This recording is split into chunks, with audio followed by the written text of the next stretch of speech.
Boa noite, irmãos, a paz do Senhor. Hoje eu vim aqui com uma mensagem para vocês, um motivacional. E o tema que eu escolhi, bem diferenciado, é como viver como um cristão. E a referência que eu vou utilizar perante a Bíblia se encontra em Filipenses 4, do versículo 8 ao 9, que fala assim: finalmente, irmãos, tudo o que for verdadeiro, tudo o que for nobre, tudo o que for correto, tudo o que for puro, tudo o que for amável, tudo o que for de boa fama, se houver algo de excelente ou digno de louvor, pensem nessas coisas. Ponham em prática tudo o que vocês aprenderam, receberam, ouviram e viram em mim. E o Deus da paz estará com vocês. Todo mundo tem um ídolo, ou alguém que admira. As crianças têm ídolos, os adolescentes têm ídolos e até os próprios adultos têm ídolos. Mas quem nós, como cristãos, devemos admirar?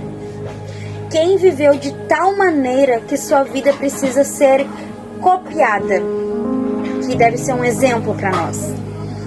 Nós temos um exemplo na Bíblia, que é um homem que se destaca da maioria dos outros.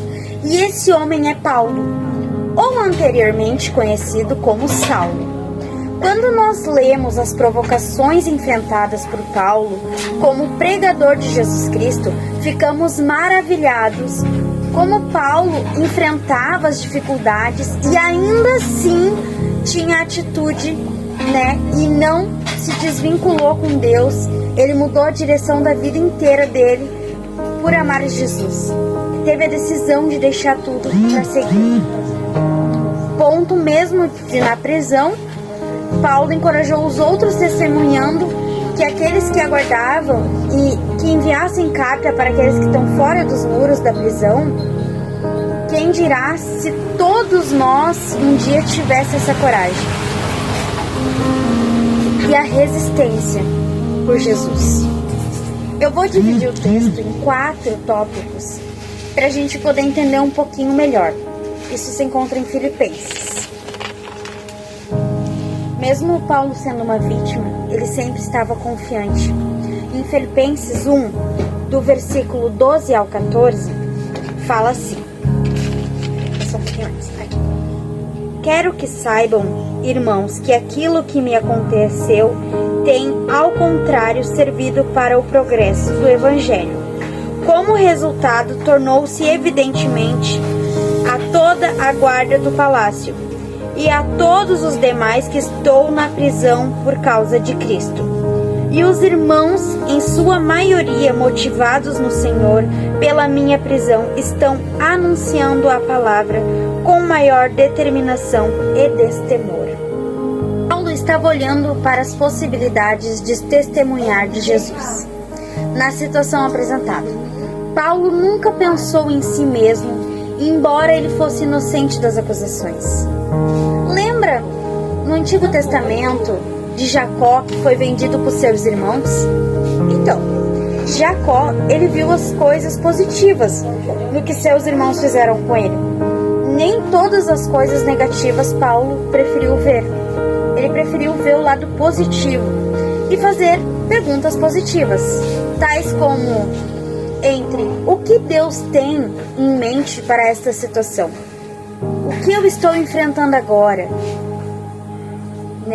Muitas vezes a gente deixa de se perguntar coisas boas e só vê os nossos problemas. O segundo tópico que eu queria falar é que, apesar das atitudes dos outros, Paulo permaneceu alegre. E isso a gente vê em Filipenses, no capítulo 1, do versículo 15 ao 18, que fala assim: é verdade que alguns pregam Cristo por inveja e rivalidade, mas outros fazem de boa vontade. Estes o fazem por amor, sabendo que aqui me encontro para a defesa do Evangelho. Aqueles que pregam Cristo por ambição, egoísmo, sem sinceridade, pensando que podem causar sofrimento enquanto estou preso. Mas o que importa? O importante é que de qualquer forma, seja por motivos falsos ou verdadeiros, Cristo está sendo pregado, e por isso me alegro. Ele se alegrava.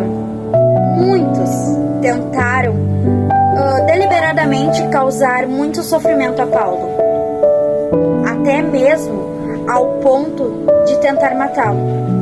Paulo tinha um aprendizado: deixar o espaço para as diferenças de cada pessoa. Paulo ensina muito para nós que a maioria das situações e a maioria das pessoas não vale a pena perder a nossa alegria. Sempre que nós perdemos a nossa alegria, nós ficamos, de certa forma, agitados, irritados, mesquinhos e muitas vezes desagradáveis. Quantas vezes perdemos de viver momentos em família, algo que seria tão bom por conta de palavras? Entre deixe os outros serem diferentes e daí, Paulo diria, somente quando eles tentam alterar a verdade do Evangelho, aí é que nós devemos defender e agir. Já no terceiro tópico que eu gostaria de falar, é que Paulo estava esperançoso, independentemente de todas as incertezas, e isso nós vemos lá em Filipenses do 19 ao 20, que daí já fala assim: pois sei que o homem que me aconteceu resultará em minha libertação, graças à oração de vocês e o auxílio do Espírito Santo de Jesus Cristo. Aguardo ansiosamente e espero que em nada serei envergonhado. Ao contrário, com toda a determinação de sempre, também agora Cristo será engrandecido em meu corpo, quer pela vida, quer pela morte. A mente de Paulo estava focada no essencial. E aqueles que eram coisas que importavam a Paulo. Saiba que Deus estava no controle. Ele sabia que Deus sabe de todas as coisas. Portanto, ele tinha paz de espírito, que o mantinha calmo. Jesus estava sendo exaltado e isso lhe dava uma esperança, e ele não tinha nenhuma razão para ter vergonha de ser um prisioneiro. Isso acabou lhe dando até mais confiança e durabilidade. Outra coisa que eu vejo é que Paulo recusou-se a ficar ferido ou mutilado pelas palavras dos outros. Não importa com críticas ou dolorosas, muitas vezes, sabe? A palavra das pessoas é como uma flecha. E embora nos deixe triste muitas vezes, não podemos deixar de viver o propósito que Deus tem para a nossa vida. Ele se recusou a chafurdar no auto-piedade e recusou-se a aceitar críticas e ataques pessoais, pois ele sabia que eles eram realmente dirigidos a Jesus, a quem ele representava. E o último tópico que eu quero falar é porque Jesus Cristo era o centro. Paulo permaneceu contente. E isso nós vemos em Filipenses no 1:21, que fala assim: porque para mim o viver é Cristo e o morrer é lucro. Para mim viver seria o dinheiro, a fama, o poder, posses, é o que a maioria das pessoas pensam e querem.